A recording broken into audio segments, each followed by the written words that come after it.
Өглөөний цагаа бэлдээ. Аав ээж хоёр арай зэрэг байна. Нөхөр хүү хоёртой өглөөний цаг нь бэлдэж уулгаад ажил албанд нь мордуулна да. Хадам аав ээж хоёр ирсэн ер нь бит гуравт гоё байгаа. Илүү хөвгчлээ. Гэхдээ бит гурав ажлын өдрүүдэд тэгээд өдрийн цагаар их хөвчлөө гэртээ бийдэг болохоор аав ээж хоёртой хүсүүсээгөө хоёлаа л үлдчихэе. Гэхдээ бас хоёлаа айгу боломжийн гоё байгаа гэсэн. Цаавнд өөртөө мэдээж хийгээд уучаа тэгээд гарч цэцэрлэг түрээлэнгээр дор хаяж өдөртний 3 цаг дасгал хөдөлгөөн хийж бус дүүе минрийг ажиглаж хэлэстэй бол найзууд болчмоор л байна гэсэн. Тэгээд гэртээ орж ирээд хүзэр шатар тоглоод ер нь тэгээд оройдоо бөөнөр цуглахаараа гадуур дэлгүрхсээд тэгжэл өнгөрч ин дөө. За би өчигдөр орой болсон нэг юмны талаар ярьчих уу. Нэг тийм сүртэй хэрэг биш. Гэхдээ би орой унтахын өмнө жоохон бодсон. Юу болсон бэ гэхэлэр ингэсэн. Хүмүүс өчигдөр нөгөө ер нь нэг сүүлийн 2-3 сард Zombie and Plants гэдэг нэг юм зомби ургамлууд байлдаад идэг нэг юм утасны тоглоом бидэн шүү дээ. Тэрний одоо юм бодит тоглоомудаар аяг тоглоод иддэг. Тэр одоо жоохон од болсон байхгүй юу? Тэгээ тэрийг тоглоод исэн. Тэгээ сүүл өчигдөр хөлөө урчигдөр нэг юм шин юм цаасан одоо дэвсгэр дээр тэр ургамал зомбинуудаа ингээд зоогоод тэгээд ингээд хооронд нь байлтуулаад идэм үү нэг тим тоглоом аав наваад гсэн мэсэн. Тэгээд өчигдөр орой бид нэр ингээд унтах гал тэгэл нэг том өрөөндөө цүнх мөнхөй бэлдэл bijсэн чинь хүмүүс тэр нэг цаасан тоглоом уу диван дээр тавьсан. Тэгээд өөрөө хажууд нь тэрнгүүр ингээд тоглоо явжсэн чинь өвөө нэрээд диван дээр суухдаа тэрний хүн болон дээр ингээд санаандгүй суучих байгаа байхгүй юу. Тэгээд суудсан ч гэжтэй жоох ингээд суух гэсэн чинь нөгөө нэг шажинж дуураа тэгээд босоод цаашаа суудсан. Тэгсэн чинь зарим хэсэг нь ингээд дарагдсан байсан. Тэгэд хүмүүс шүү тэрийг харангуудаа та миний шинээр авсан тоглоомыг өвтчлээ шүү дээ. Надад шинээр авчиг төлж өг гэдгсэн байхгүй юу? Тэгсэн чи өвөө нь за тэгээд ямар өвтөрсөн байгаа шүү дээ.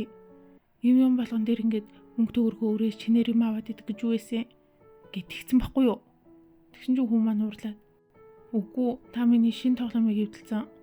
Яач вэ надад шинийг авчиг гэх ингээд уралсан байхгүй би тэнгууд нь хүүгээ жоохон аргадах гэж дээ ер нь жоохон зэмлэсгээд хэлцэн. Миний хүү өөрийнхөө тоглоомыг ингээ хүн суудаг газар тавьчаад тэгэж өвөө настай хүн мэдгүй суугаал үстэй. Тэг ойлгож очтээ гэд жоохон тэгсэн чи хүн маань бүр уралсан байхгүй юу? Яагаад хүний тоглоомын дээр өөртөө суугаад ингээ хөвдөлж яачаа дараа нь төлж өгөхгүй ээж нэмж хүн загнаадаа энтер гэд уурлаад унтцэн. Тэгээд би унтахын өмнө бас энэ талаар жоохон бодсон. Одоо ингээд хүн маань нөгөөтэйгөө ингээд юм зөрчил жоохон үйл ойлголцол үүснэ гэдэг чинь одоо ингээд ялцчихгүй тэр хоёр ч орт бүхэл бүтэн үе өнгөрцөн шүү дээ. Тэгээд миний өнцгөөс эхлээ шууд хүүгийнхээ талд орцсон. Угаасаа тэгээд хүний өвдөлцөн бол за нэг төлж өгч мөхөн цаашаа. Гэхдээ ядаж тэгэл уужилт гуугаад ч юм эсвэл өвөөгийнх нь нүдэн харсангүй хүүгийнхээ юм дээр суучлаа энтер гэд тэгсгэл хэлсэн бол хүн маань зөөлөө хөвгт тэгэл за цагийн уучлалчхал юусэн шүү дээ.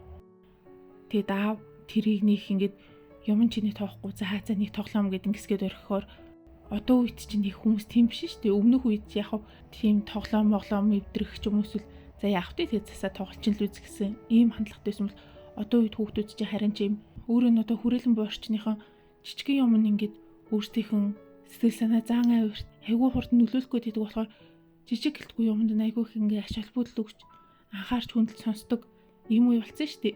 Үгүй яалтчгүй энд бас үе хоорондын нэг ялгаа зөрүүний асуудал гарсан байна гэж ойлгосон. Тэгээд яалтчгүй энэ үйл ойлголцол бол нэг нь миний өмнөх үе, нэг нь миний дараах үе. Энэ хоёрын хооронд нийгэм орчны нөлөөгөөс үе хоорондын зөрчилдөөн гарсан бол ойлгуулж холболт хийж өгч чадах хүн нь биш дээ. Яалтчгүй миний үе дээр энэ холболт нь болчихж байгаа байхгүй юу? Тэгэнгүүт за бодъё.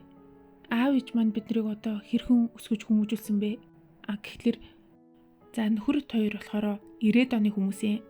Тэгэхээр бидний үеийн хүмүүжил ер нь хөвчлээ эцгийнхээс авахдаа за эцгийнхээ ширийг хатаах хүүхэд азарганыхаа хүрээгүүд унганд хүрдэг аавынхаа хийгээгүйг хүн хийдэг ч юм уу нэг тийм одоо үүргийн үргэлжлэл авсан юм шиг нэг тийм мэдрэмжээр өссөн байдгийн. За тэр үеийн ялтчгүй нийгмийн ч бас ондоо хүмүүс ингээд одоо хувь хүн тэр төвлөрөхөөсөө илүү гэр бүлээ анхаарах хэрэгтэй, өөрөөсөө илүү гэр бүлээ ингэж анхаарч нэгт тавьж байх ёстой гэсэн ийм утга тэр уг нь бэдв гэсэн. Гэтэ энэ утга тэр үед бол буруу байгаагүй. Харин ч бүр хамгийн зөв сонголт байсан баг. Ямар одоогийн нөөц боломж байсан биш. Нэгэн нийтийн төлөө илүү нэг хязгаарлагдмал боломжинд л өссөн хүмүүс шүү дээ. Тийм болохоор өөрөөсөө илүү гэр бүлээ бодож өөрөө одоо аав ээжийнхээ үргэлжлэл байх нь бол ингээд л асуудал. Байх л асуудал юм шиг ойлголтоор өсчиж. Тэгэнгүүт одоо үед бид нэр хүүхдүүдээ яаж хүмүүжүүлж байгаа вэ? Нийгэм юу хүүхдүүдэд зааж сурахыг хүсэж ийн гэвэл чи эцэг эхээ заавал дураа халбгүй, бид нарыг заавал үргэлжлүүлэх ингээ жалбгүй. Чи өөрөө бие даасан хүн. Чи өөрийнхөө бүх юмаа шийдэж сонгож өөрийнхөө амьдралыг өөрөө бүтээх ёстой гэсэн нэг юм хувь хүндэнд төвлөрсөн юм бие даасан үзлийг илүүтэй судлахыг шаарддаг таахгүй юу? Тэнгүүд энэ хоёр үеийн одоо үзэл бодлын хувьд харьцангуй өөр зөрүү хэсэг нь харахгүй бас тий. Нэг талаас чи намайг үргэлжлүүлэх гэсэн юм хүлээлт үсээд, нөгөө талаас үгүй би өөрийнхөө амьдрах гэсэн юм хүсэл үсээд. Тэгээд одоо энэ үед болохоор бидний ялцчгүй өмнөх үеэ жоохон буруутгах.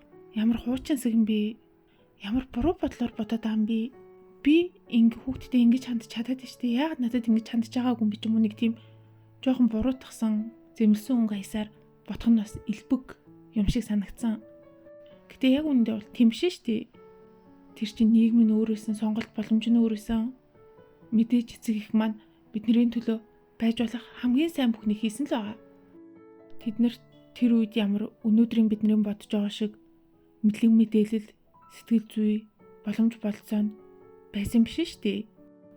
Тийм болохоор өнөөдөр нэг буруу харагдаад байгаа юм шиг хэрнээ тухайн үедээ байж болох, сонгож болох хамгийн зөв сонголтууд байсан байх гэж бодож итгэх нь зөв юм байна гэж ойлгосон.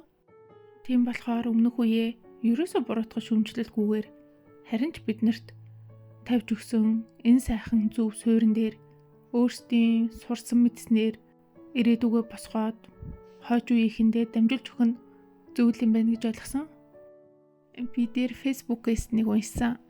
Ингэсэн мэсэн 90-ад оны эцэг эхчүүд хүүхдээ өсгөнгөө өөрсдийн багын травмагаа итгэж байна. Нэг тиймэрхүү юм бичсэн байсан. Гэхдээ би яг ингэж гүйлгээл өнгөрөөс яг ингэж дарж ороод үзээгөө. Тэгээд тайлт гүйлгэж үзчихээ. Тэгэд миний бүр инээ түрээд яг юу гэсэн үг юм бол даа л гэж атсан. Гэхдээ ер нь юу гэсэн үг нь ойлгомжтой шүү дээ. Одоо жишээ нь багт нь ингээд аав ээж нь яг ингэж өөрийг ойлгож сонсдог байсан бол одоо өөрсдөө хүүхдээ өсгөнгөө айгүй их ингэж хүүхдээ сонсож ойлгож ярилцахыг хүсдэг ч юм уу. Өмнө нь өөрт нь муухай санагддаг байсан юмыг одоо ингэж хүүхдтэй зүгээр гаргаж ирж өөрийгөө итгэж ийл гэсэн үг баг. Гэхдээ үүгээрээ би ерөөсөө өмнөх үеийнхнийгээ муулаагүй, буруутгаагүй. Харин ч би тэр хүмүүсийг байж болох хамгийн зөв сонголтыг хийж өнөө хүрсэн гэдэгт дандаа итгэдэг. За бай.